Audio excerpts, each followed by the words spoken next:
మన ప్రసంగంలోకి వెళ్దాం. కీర్తనలు 19:12.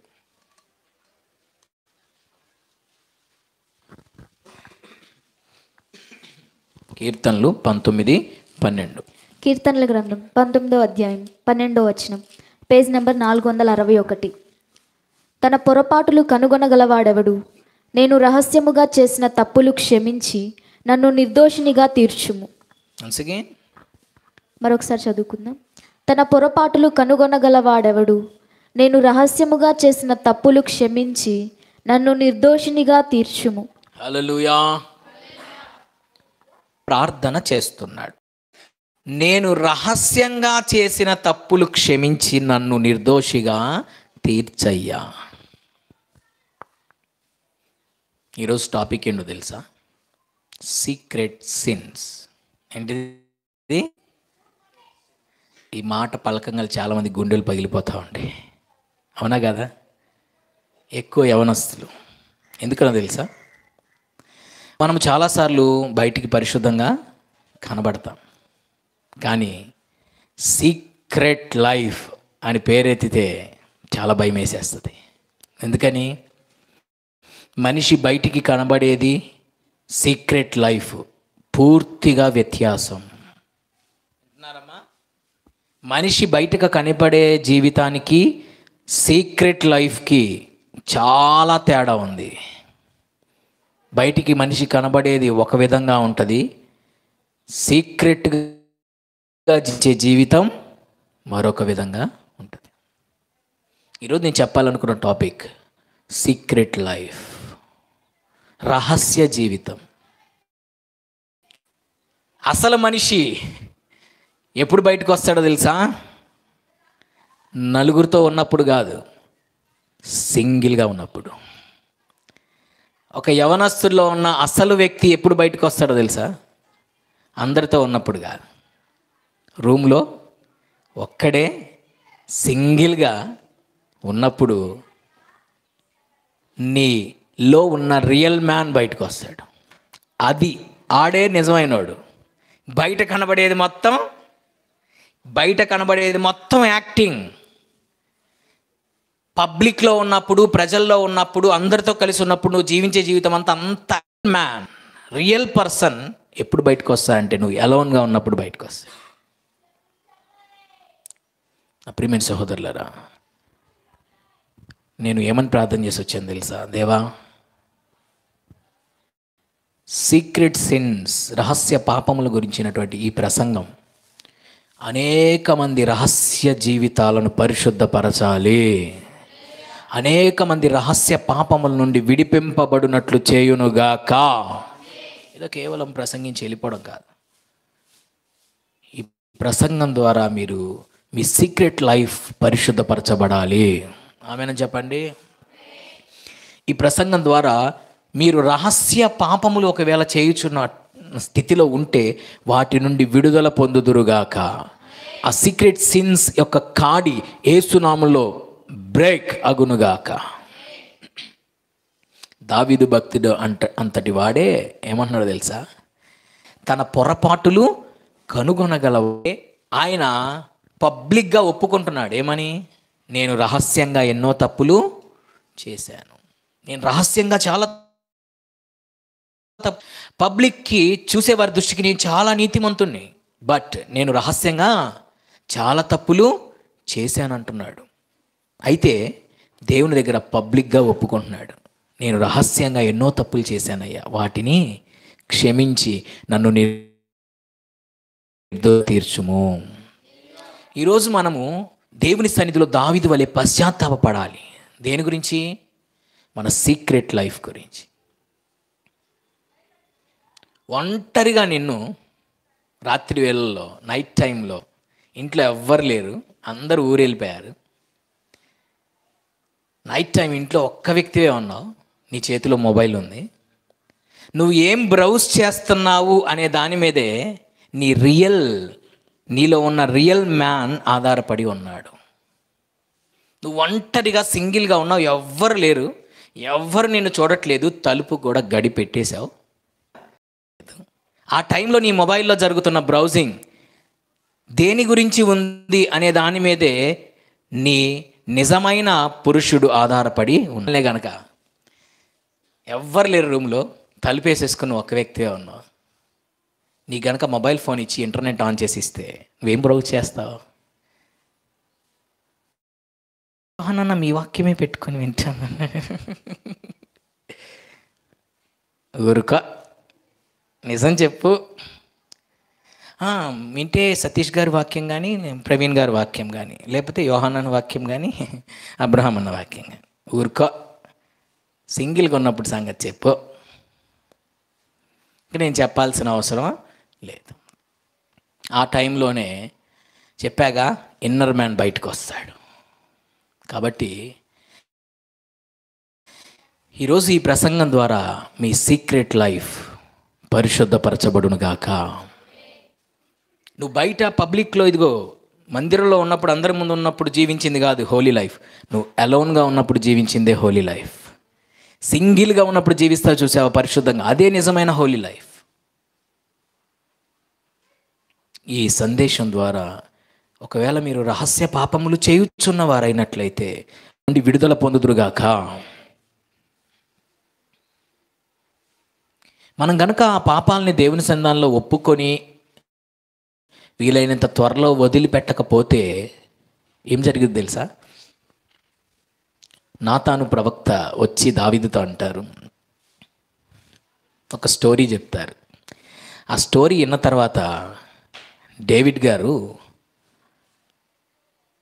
ఆ స్టోరీలో ఉన్న వ్యక్తిని పనిష్ చేయాలి అని చెప్పేసి లేస్తాడు పైకి. నాతాను ప్రవక్త రాజు అని కూడా చూడకుండా దావీదుని ఆ వ్యక్తి ఎవరో కాదు నువ్వే అని ఆత్మావేశంతో ఎదిరిస్తాడు. ఆ వ్యక్తివి నువ్వే అని చెప్పి ఎదిరించినప్పుడు, ఆత్మావేశంతో గద్దించినప్పుడు ఏమన్నాడు తెలుసా? ఎస్, నేను పాపము చేశాను. ఏ సందర్భం ఇది? బత్షెబాతో ఆయన చేసిన పాపము గురించిన సందర్భాన్ని హెచ్చరించినప్పుడు, ఎస్, రాజు నువ్వేంటా నాకు చెప్పేది, నువ్వు నాకు చెప్పే అంతటోడివా అని ఎదిరించలా. దావీదు దగ్గర ఒక మంచి గుణం ఉంది, ఏంటంటే ఒప్పుకున్నాడండి పాపాన్ని. హల్లెలూయా.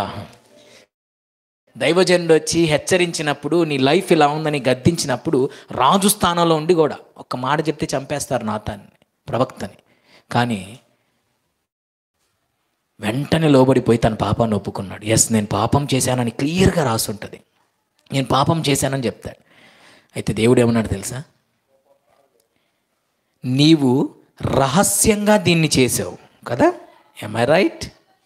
ఎస్, ఎవ్వరికి తెలియదు. సీక్రెట్గా పిలిపించుకున్నాడు బత్షెబాని, సీక్రెట్గా తప్పు చేశాడు, సీక్రెట్గా పంపించేశాడు, ఎవ్వరికి తెలియదు అని అనుకున్నాడు. మరి ప్రవక్త ద్వారా హెచ్చరింపబడ్డారు అంటే, ప్రవక్తకు తెలిసిందంటే ప్రవక్తకు ఎవరు చెప్పారు? దేవుడు. అంటే ఇది రహస్యంగా జరిగిందని తను అనుకుంటున్నాడు, ఎవ్వరికి తెలియదు అని అనుకుంటున్నాడు. తెలిసింది దేవునికి తెలిసింది. ఎవ్వరికి తెలియదు మనం చేసే తప్పని మనం అనుకుంటాం, కానీ దేవుడికి తెలుసు. ఎవ్వరు చూడట్లేదు అనుకుంటాం, కానీ ఎవరు చూస్తారు? దేవుడు చూస్తూనే ఉంటాడు. ఏమన్నాడు తెలుసా? నువ్వు రహస్యంగా దీన్ని చేసావు, కానీ ఇశ్రాయేలీలందరూ చూచుచుండగా నేను నిన్ను శిక్షించబోతున్నాను అన్నాడు. ఏమన్నాడు? నువ్వు చేయడం పాపం అయితే రూమ్లో సీక్రెట్గా చేసావు, కానీ పనిష్మెంట్ నీకు రూమ్లోకి పిలిచి సీక్రెట్గా ఇవ్వను, ఇశ్రాయేలీలందరూ చూస్తూ ఉండగా నేను నిన్ను శిక్షించబోతున్నా అని చెప్పాడు. అది తర్వాత రోజుల్లో జరిగినట్లుగా మనం చూస్తాం. స్తోత్రం చెబుదాం. అంటే ఇక్కడ నేను చెప్పాలనుకుంది ఏంటంటే, రెఫరెన్స్ కావాల్సిన వాళ్ళు రాసుకోండి. 2 శామ్యూయల్ 12 బాగా గుర్తుపెట్టుకోవచ్చు. సమూయేలు 2వ గ్రంథం 12:12.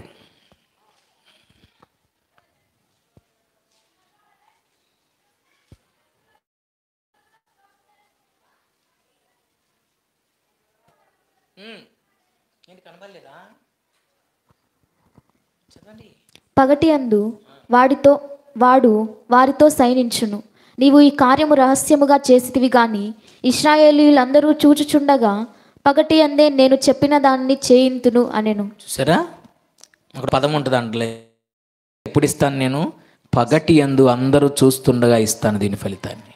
నువ్వు చీకట్లో చేసావు, రహస్యంగా చేసావు, కానీ దీని రిజల్ట్ సీక్రెట్గా ఉండదు, అందరూ చూచుచుండగా బాహాటంగా ఉంటుంది. అది గుర్తుపెట్టుకోండి. మనం చేసే రహస్య పాపములకు శిక్ష దేవుడు రహస్యంగా ఇవ్వడు, బాహాటంగా ఇస్తాడు, అందరూ చూస్తుండగా ఇస్తాడు. అయితే శిక్ష కొరకు మిమ్మల్ని ప్రిపేర్ అవ్వమని నేను చెప్పట్లా. ఆ శిక్ష నుండి తప్పించబడండి ముందుగానే. హల్లెలూయా. శిక్ష రాకుండా ఉండాలంటే, బాహాటంగా నిన్ను పనిష్ చేయకుండా ఉండాలంటే ఏం చేయాలి? కృపని పొందుకోవాలి. ఆ విషయంలో దేవుని కృపను అడగాలి. ప్రభు మనల్ని పనిష్ చేయక ఖచ్చితంగా రెండు ఉంటాయి. ఏంటది? శిక్ష, శిక్షణ. శిక్ష అనేది చేసిన తప్పును బట్టి చేస్తారు. శిక్షణ అనేది తన సంకల్పంలో దేవుడు మనల్ని ట్రైన్ అప్ చేస్తాడు. శిక్ష అనేది ఖచ్చితంగా ఉంటుంది. సో దేవుడు మనల్ని శిక్షించక ముందే ఏం చేయాలి? మనం మన రహస్య పాపములను దావీదు వలె దేవుని సన్నిధిలో ఒప్పుకోవాలి. వాటిపై మనము పోరాడి ప్రార్థనలో విన్ని పొందాలి. చాలామంది నాతో ఏం చెప్తారంటే, అన్న ట్రై చేస్తున్నాను నేను చాలా, కానీ నా వల్ల కావట్లా, ఓడిపోతాను. Do not worry. నేను ఎప్పుడు చెప్తా ఉంటా, ఒక్కసారి ప్రార్థన చేస్తే నీకు విడుదల రాకపోవచ్చు. నువ్వు ఎంతసేపు ప్రార్థించినా, ఎన్నిసార్లు ప్రార్థించినా విడుదల రాకపోవచ్చు, కానీ ఏదో ఒక రోజు తప్పకుండా నీకు విడుదల ఇస్తాడు. కానీ నువ్వు కీప్ ట్రై, ప్రయత్నిస్తూనే ఉండు. ప్రయత్నాన్ని వదిలేదా? ఎన్నిసార్లు ప్రయత్నించిన పరిశుద్ధమైన జీవితం కోసం నా వల్ల కావట్లేదు, ఇవన్నీ జరిగే పనులు కాదులేని వదిలేయొద్దు. నీ హార్ట్లో ఒక డిజైర్ ఉండాలి. ఏంటో తెలుసా? నేను డెలివర్ అవ్వాలి, నేను విడుదల పొందాలి అనేటువంటి ఆశ కలిగి నువ్వు ప్రయత్నం చేస్తూనే ఉండాలి. ఓడిపోయిన వాడు కాదు నిజమైన ఫెయిల్యూర్. మరలా తిరిగి ప్రయత్నించని వాడే నిజమైన ఫెయిల్యూర్. ఒకసారి ఓడిపోయావా, రెండుసార్లు ఓడిపోయావు, నో ప్రాబ్లం. ఓడిపోతూనే ఉన్నావా అనేక రోజుల నుంచి, వారాల నుంచి, సంవత్సరాల నుంచి, డు నాట్ వరీ. చెప్తులా, ఏదో ఒక రోజు దేవుడు ఆ బంధకాలు బద్దలు చేసేస్తాడు. కానీ నువ్వు keep trying to overcome. Keep try to overcome. జయించేదానికి నువ్వు ప్రయత్నం చేస్తూనే ఉండాలి. ప్రయత్నం మీన్స్ ప్రార్థన చేస్తూనే ఉండాలి. పట్టు విడువక, గివప్ చేయకుండా పోరాడు. ఏదో ఒక రోజు నేను చెప్తున్నా, అనుకొనని గడియలో దేవుడు నీ బంధకాలు తెంచేయబోతున్నాడు. కానీ కీప్ ట్రయింగ్ అనేది మానకూడదు. ప్రయత్నిస్తూనే ఉండు. తప్పకుండా నీ బంధకాలు, నువ్వు ప్రార్థన చేస్తావు. నువ్వు అనుకున్న టైంలో బంధకాలు తెగవు, కానీ నువ్వు అనుకోని టైంలో అవి తెగిపోతాయి నీకు తెలియకుండా. చప్పట్లు కొట్టి ప్రభు నామమున మహిమపరుద్దాం. Praise the lord.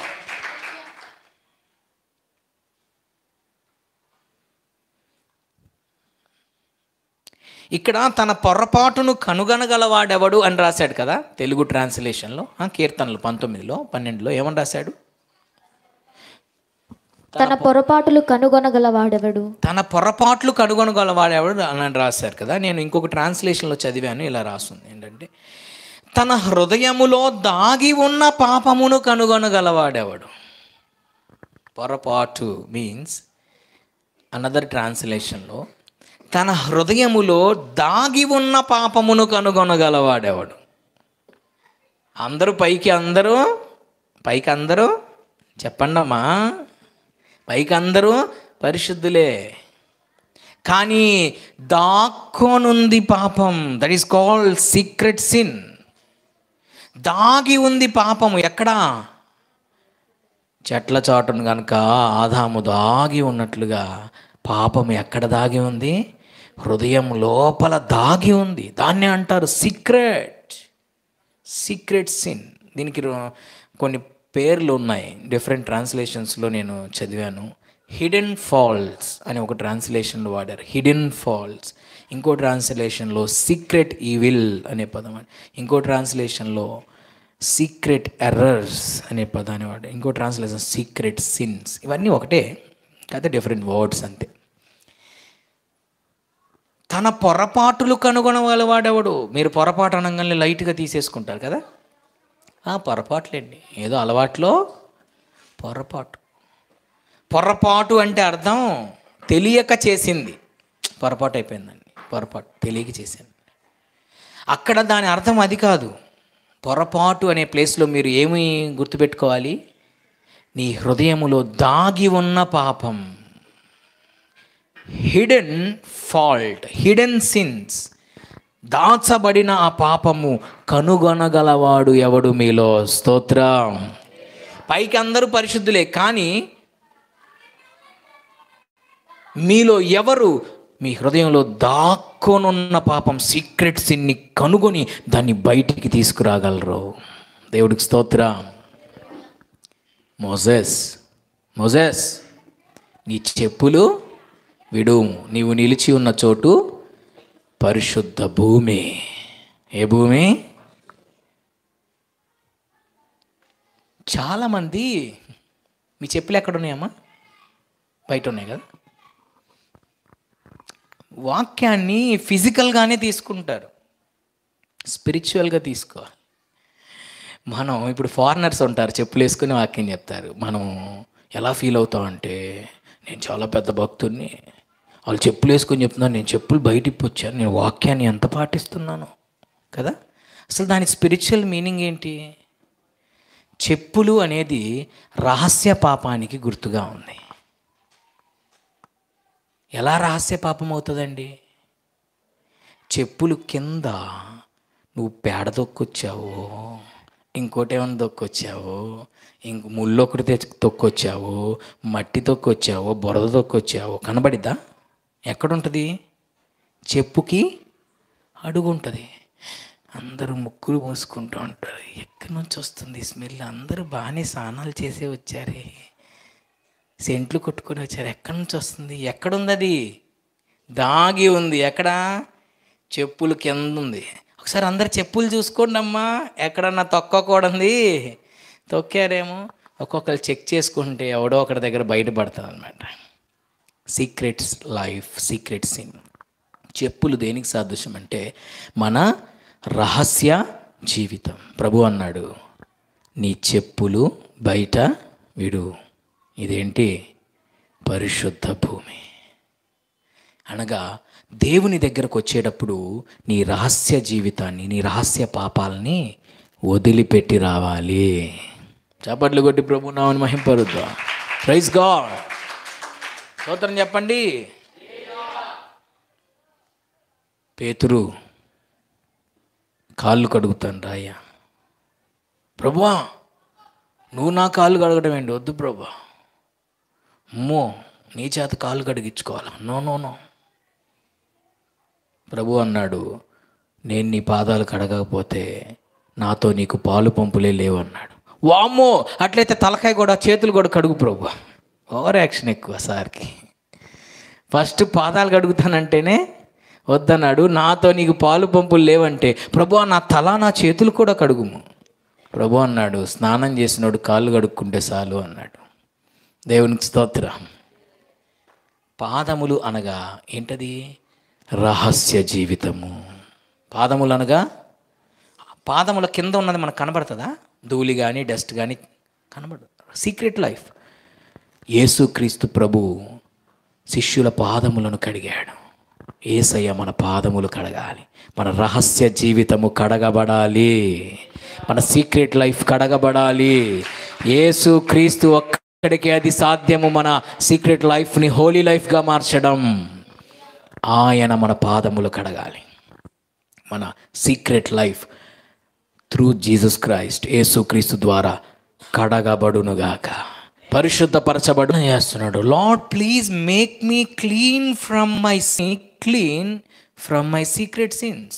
నా రహస్య పాపములు క్షమించి నన్ను పరిశుద్ధపరచండి. ప్రతి యవనస్తుడు చేయవలసిన ప్రార్థన ఇది. Lord please cleanse me, make me clean. నన్ను పరిశుద్ధపరచు, నా రహస్య పాపములు క్షమించి నన్ను నిర్దోషిగా తీర్చు, పరిశుద్ధనిగా మార్చుము. ప్రతి యవనస్తుడు చేయవలసిన ప్రార్థనే. ఎందుకని? బయటికి బాగానే ఉంటున్నాం, కానీ సీక్రెట్ లైఫే చాలా దరిద్రంగా ఉంటుంది. సీక్రెట్ లైఫే చాలా దారుణంగా ఉంటుంది. ఆ సీక్రెట్ లైఫ్ పరిశుద్ధపరచబడాలి. పౌలు భక్తుడు అదే అంటాడు, నా యందు నాకు ఏ దోషమును కానరాదు అంటాడు. ఏమంటున్నాడు? కూలిపోయే ప్రమాదం ఉంది. ఏం చేస్తావు మరి? వెళ్ళి పోల్ మీద కూర్చుంటా, కరెంట్ ఆఫ్ చేస్తా, మాకు ఇన్వర్టర్ ఉందిలే. Praise God.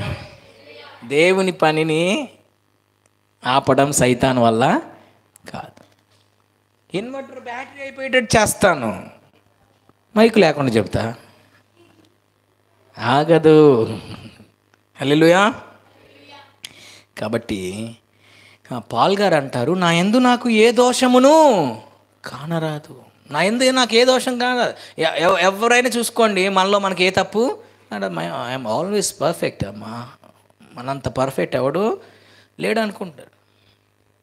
అదే అంటాడు, నా యందు నాకు ఏ దోషం కానరాదు, కానీ అలా అని నేను నీతిమంతుని ఎంచబడను, నన్ను విమర్శించువాడు ప్రభువే అంటాడు. కొరింథీ 1:4 నా యందు నాకు ఏ దోషమును కానరాదు, అయినను ఇందువలన నీతిమంతుడుగా ఎంచబడను, నన్ను విమర్శించువాడు ప్రభువే. చూసారా, నాలో నాకు ఏ దోషమో కనబడదు. ఇప్పుడు నేనున్నాను, నన్ను నేను చూసుకున్నాను, నేను పర్ఫెక్ట్ లాగా అనిపిస్తుంది. మన ముఖం మీద ఏమన్నా మచ్చ ఉందో, ఏమన్నా ఎక్కడన్నా పౌడర్ ఎక్కువ అంటిందో, లేకపోతే ఏదన్నా డిస్టర్బెన్స్ ఉందో అనేది మనకు అర్థమైద్దా? అర్థం కాదు. ఎదుటి వాళ్ళు చెప్పాలి, అరే నీ ముఖం మీద ఏదో ఇక్కడ తుడుచుకో అని. మనకు తెలిసిద్దా?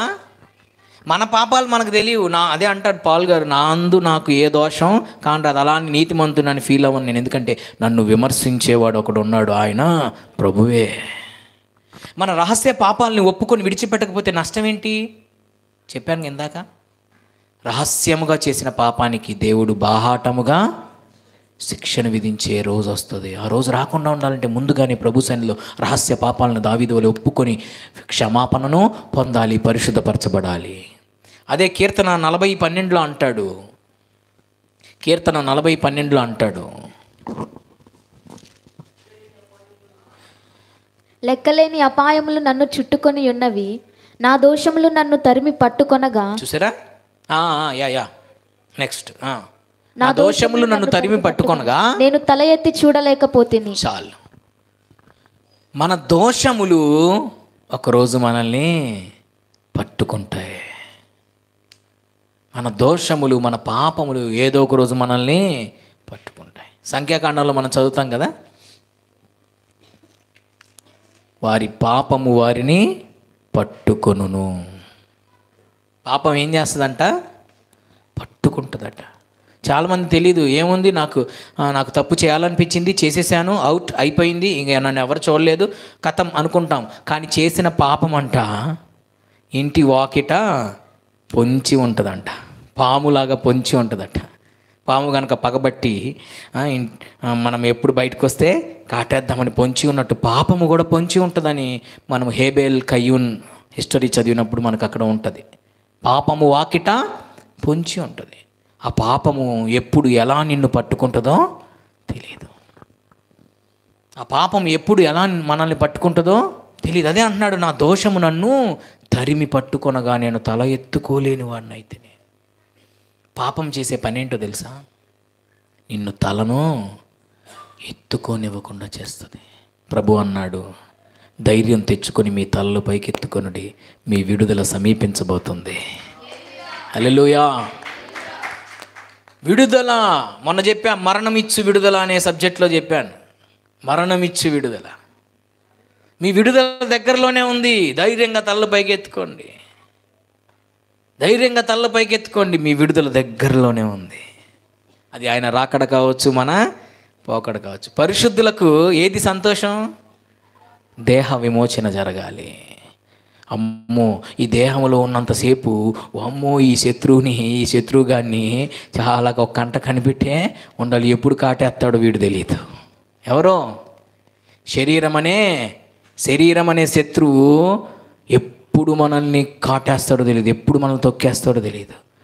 మనము ఈ దేహంలో ఉన్నంతకాలము, ఆత్మరూపంలో ఈ దేహంలో ఉన్నంతకాలం చాలా జాగ్రత్తగా ఈ దేహాన్ని పవిత్రంగా కాపాడుకోవాలి. హల్లెలూయా. అందుకే నేను మొన్న ఈ మధ్య వాట్సాప్లో కూడా ఒక వర్డ్ రాసి పంపించాను. ఏంటంటే, success is not, victorious life is not a one time destination, it is A continuous journey. విక్టరియస్ life is not a destination, it is a journey. అంటే జయ జీవితం అనేది ఏదో ఒకసారి శోధన వచ్చినప్పుడు జయించియో సంకలెగరేయటం కాదు. It is a journey, it is not destination, it is journey.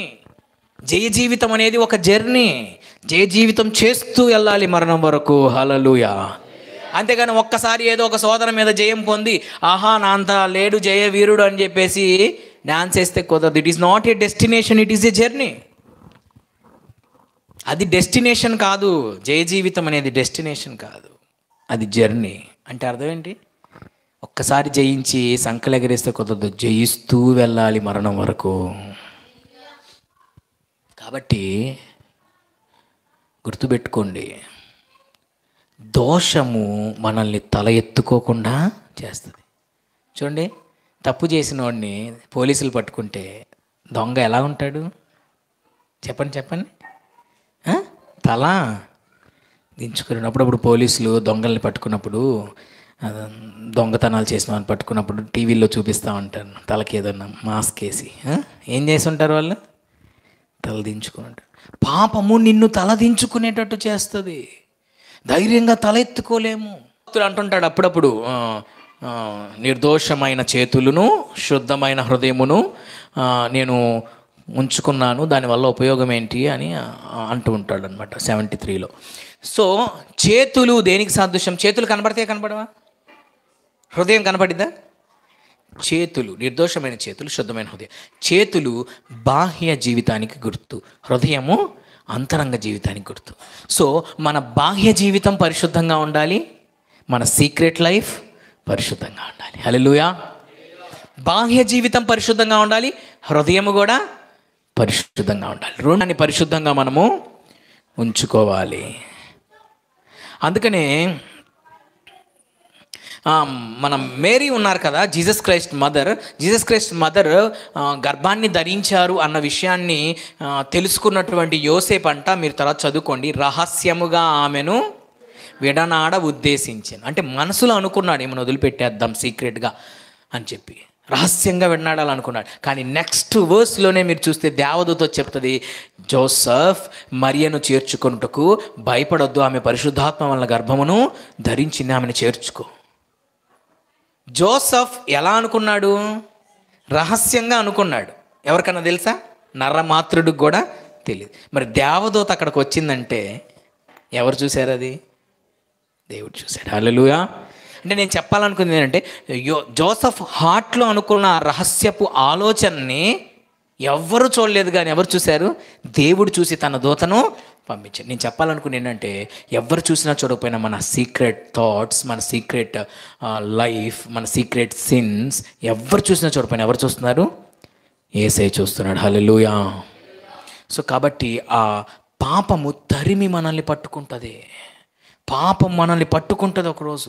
అది పట్టుకోకముందే, నీ తలను దించుకునేటట్టు చేయకముందే నువ్వు దేవుడి సన్నిధానంలో ఆ విషయమై కృపను వేడుకొని విజయమును పొందాలి.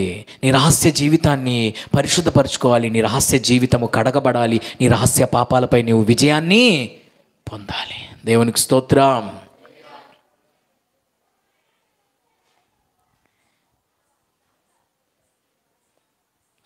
పాపంలో 2 రకాలండి. ఒకటి తెలియక చేసే పాపం, 2 తెలిసి చేసే పాపం. దాని బైబిల్ ఏమంటుందంటే, తెలియక చేసిన పాపము లేదా పొరపాటున చేసిన పాపం, రెండోది తెలిసి చేసిన పాపం లేదా ఉద్దేశపూర్వకంగా చేసిన పాపం లేదా సాహసించి చేసే పాపం. అన్ని పదాలన్నిటికీ మీనింగ్ ఒకటే, అది డిఫరెంట్ వర్డింగ్ అంతే. తెలియక లేదా పొరపాటున చేసే పాపం ఉంది, తెలిసి సాహసించి ఉద్దేశపూర్వకంగా హృదయపూర్వకంగా చేసే పాపం ఒకటి ఉంది. ఓకేనా? సో తెలియక చేసిన పాపానికి కొద్ది దెబ్బలే తగులుతాయి, తెలిసి చేసిన పాపానికి అనేకమైన దెబ్బలు తగులుతాయి అని బైబిల్లో రాస్తుంది. ఎక్కడ రాస్తుంది? లూకాసు సువార్త 12వ అధ్యాయం 47, 48. లూకాసు వార్త 12వ అధ్యాయం 47, 48 వచనాలు చదువుకుందాం. Page number 65. తన యజమానుని చిత్తమెరిగి ఉండియు సిద్ధపడక అతని చిత్తము చొప్పున జరిగింపక ఉండు దాసునికి అనేకమైన దెబ్బలు తగులును. అయితే తెలియక దెబ్బలకు తగిన పనులు చేసిన వానికి కొద్ది దెబ్బలే తగులును. ఎవనికి ఎక్కువగా ఇయ్యబడను. చాలు.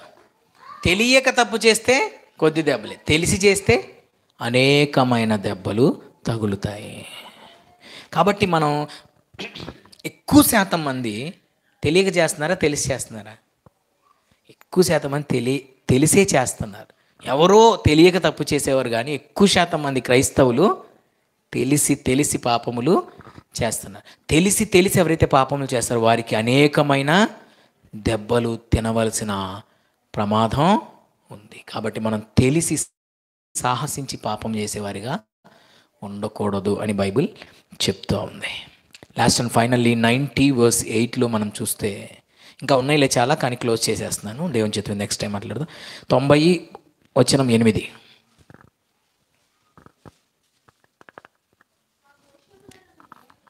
మా దోషములను నీవు నీ ఎదుట నుంచుకొని ఉన్నావు. నీ ముఖకాంతిలో మా రహస్య పాపములు కనబడుచున్నవి. Praise God. దేవా, మా దోషములను నీవు నీ ఎదుట ఉంచుకొని ఉన్నావు. మన దోషాలన్నీ ఎక్కడున్నాయి? దేవుని ఎదుటే ఉన్నాయి. అంటే దాని అర్థం ఏంటి? దేవునికి తెలిసే ఉన్నాయి. నువ్వు నీ సీక్రెట్ లైఫ్ని ఆయనకి చెప్పినా చెప్పకపోయినా ఆయనకి ముందుగానే తెలుసు. నువ్వు చెప్పకపోయినా నువ్వు చేసే ప్రతి పాపము దేవునికి తెలుసు. అదే అంటాడు, మా దోషములు ఎదుటే ఉన్నవి. ఆయనకేం మరుగ ఏం లేదు నీ సీక్రెట్ లైఫ్, ఆయన తెలుసు. అయితే తెలిసినప్పటికీ ఆయన తెలుసు కదా, ఇంక నేను చెప్పేది ఏంటి అనుకోకూడదు. తప్పకుండా మన పాపాన్ని మనం కన్నీళ్లతో ఒప్పుకోవాలి, వాటిపై జయము కొరకు వేడుకోవాలి. ఓకే, కింది వచనంలో అంటాడు, కింది లైన్లో, నీ ముఖకాంతిలో మా రహస్య పాపములు కనబడుచున్నవి. ముఖకాంతి అనే దగ్గర in the light of your presence అనే మాటను మనం చదువుతాం. In the light of your presence, ఆయన ముఖకాంతిలో మన ఏం కనబడతాయంట? మన రహస్య పాపములు కనబడుచున్నవి. మన సీక్రెట్ సిన్స్ ఆయన ముఖకాంతిలో కనబడుతున్నాయి. ఆయన ముఖకాంతి అంటే అర్థము in the light of your presence. ఆయన ప్రజెన్స్లో, ఆయన సన్నిధిలో, ఆయనతో సహవాసం నువ్వు ఎంతగా చేస్తావో దేవుడు నీ సీక్రెట్ లైఫ్ని అంతగా నీకు రివీల్ చేస్తాడు. లేదనుకో, అప్పుడు దాకా ఏమనుకుంటాం? నేను చేసేదంతా రైటే అనుకుంటాం, నేను చేసేదంతా కరెక్టే, నేను పర్ఫెక్ట్, నాలో ఏ తప్పు లేదనుకుంటావు. నువ్వు ఎంతగా ఆయన ప్రజెన్స్లో ఉంటావో, ఎంతగా ఆయన సన్నిధిలో ఉంటావో, ఆయన ఎంత పరిశుద్ధుడో నువ్వు తెలుసుకుంటా ఉంటావో, నువ్వు ఎంత పాపివో నీకు అర్థమవుతా వస్తుంది. హల్లెలూయా. అర్థమైందా? ఆయన పరిశుద్ధతను గురించి ఎంతగా తెలుసుకుంటావో అంతగా నీ పాపమును గురించి నువ్వు తెలుసుకోగలుగుతావు. ఆయన ఎంత పరిశుద్ధుడో నీకు అర్థమైతే నువ్వు ఎంత పాపివో నీకు అర్థమవుతుంది. స్తోత్రం. నీ రహస్య పాపములు ఆయన ముఖకాంతిలో కనబడుతుంది. నువ్వు ఎంతగా ఆయనతో ఫ్రెండ్షిప్, ఫెలోషిప్ చేస్తావో నీ సీక్రెట్ లైఫ్ని అంతగా ఆయన నీకు రివీల్ చేస్తాడు. అటు కృప దేవుడు మనకు దయచేయను గాక.